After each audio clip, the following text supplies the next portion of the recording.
三更有梦书当枕，千里怀人月在风。大家好，这里是深夜读书，每晚陪伴你。曾经看过这么一句话，一个人最大的恶意就是把自己的理解强加于别人，把所有的结果理所当然用自己的过程来解释，并一直认为自己是正确的。常言道，人言可畏，生活中处处存在伤人的话，而导致关系破裂，感情无法修补，最后自己也后悔莫及，却无济于事。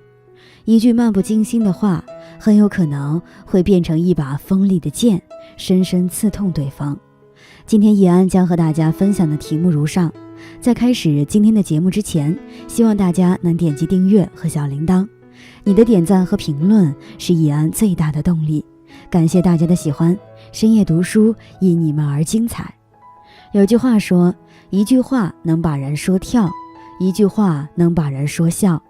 的确，语言是一把双刃剑，它可以是传达感情的工具，是人与人之间交流的桥梁，但同时它也可以是伤人的利器，是人与人疏远的开始。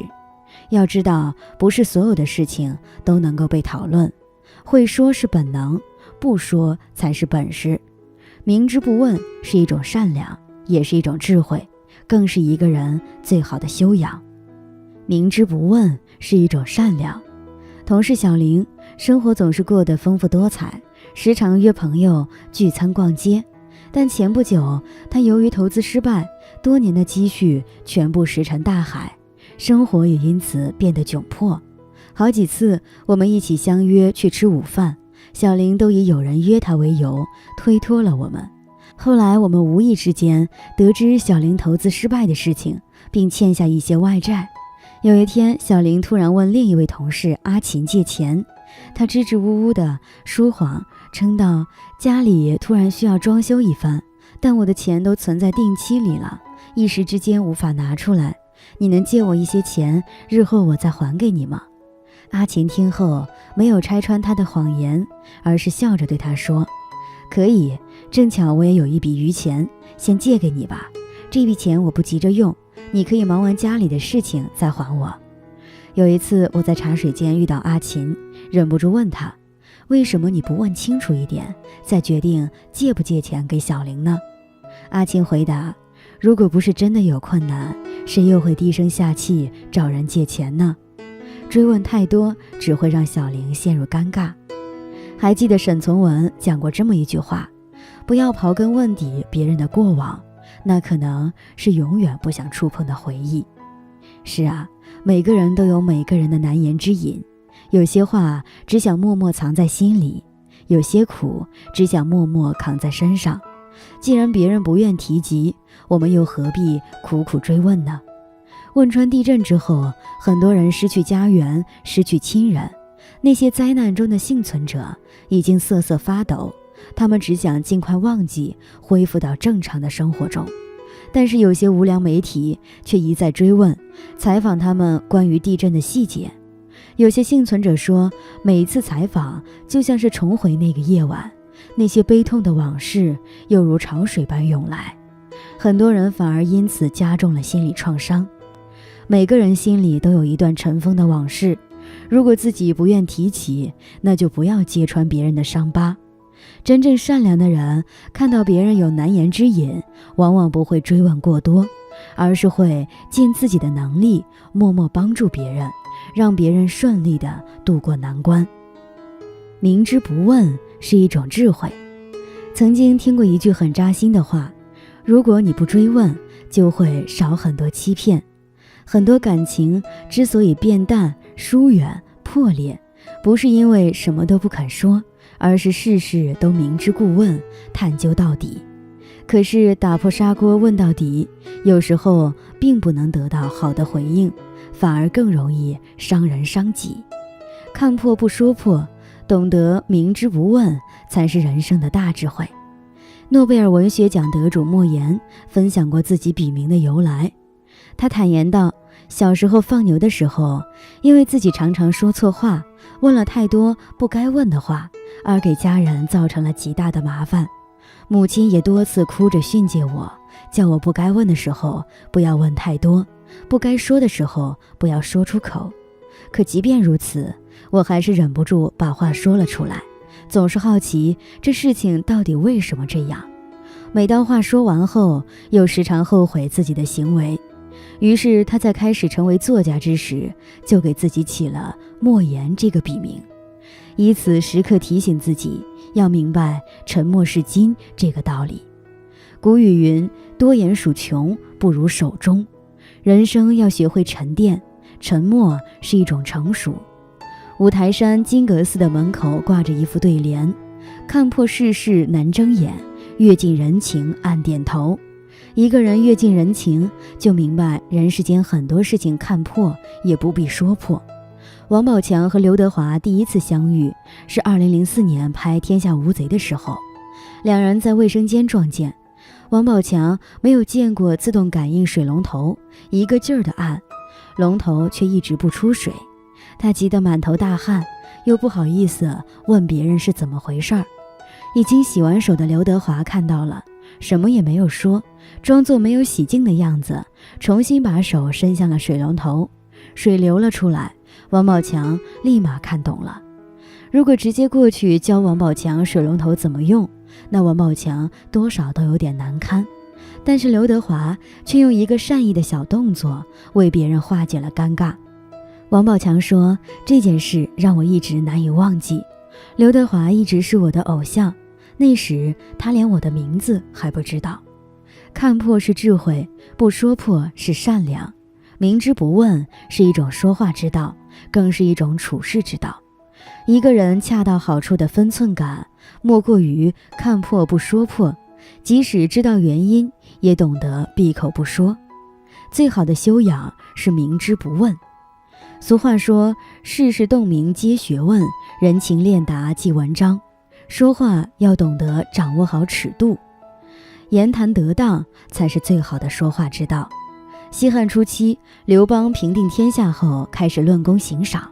刘邦认为萧何功劳最大，所以想封萧何为侯，赐他更多的封地。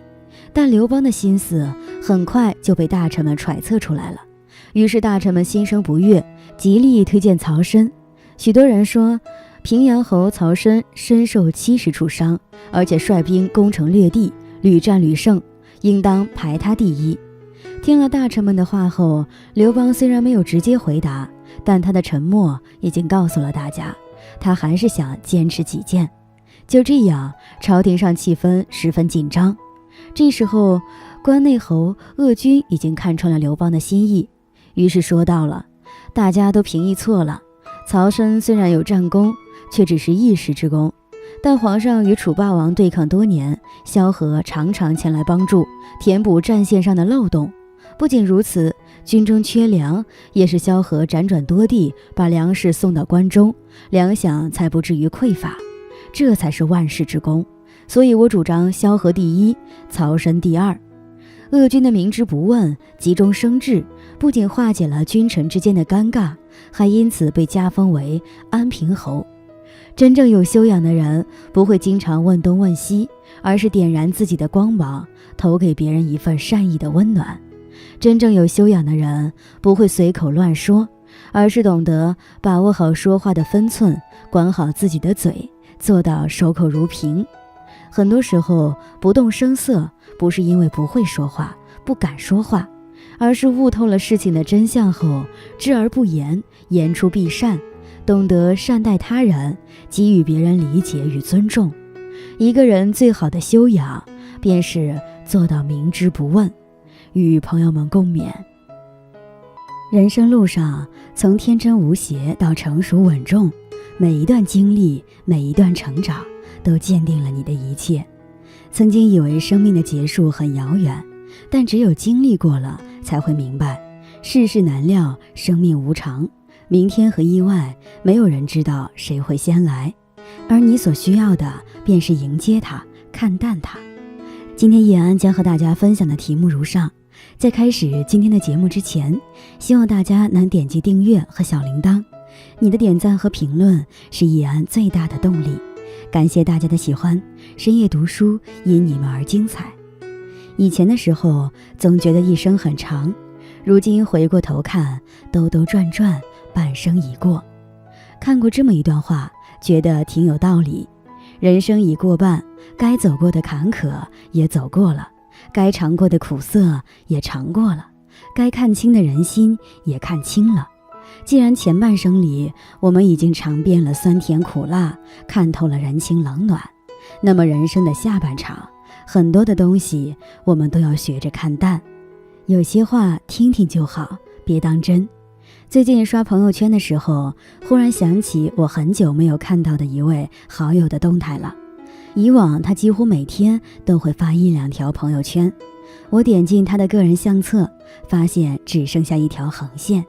于是我给他发了一条微信，结果显示我不是对方的好友。说实话，那一瞬间我有点惊讶，有点失落，但是仔细想想，我就释然了。这位朋友是通过某一个作者群加到我微信的，他看到我在各大平台发表的文章，经常会夸我文章写得很好，有作家风范。经过一段时间的交流，我们也渐渐熟稔起来。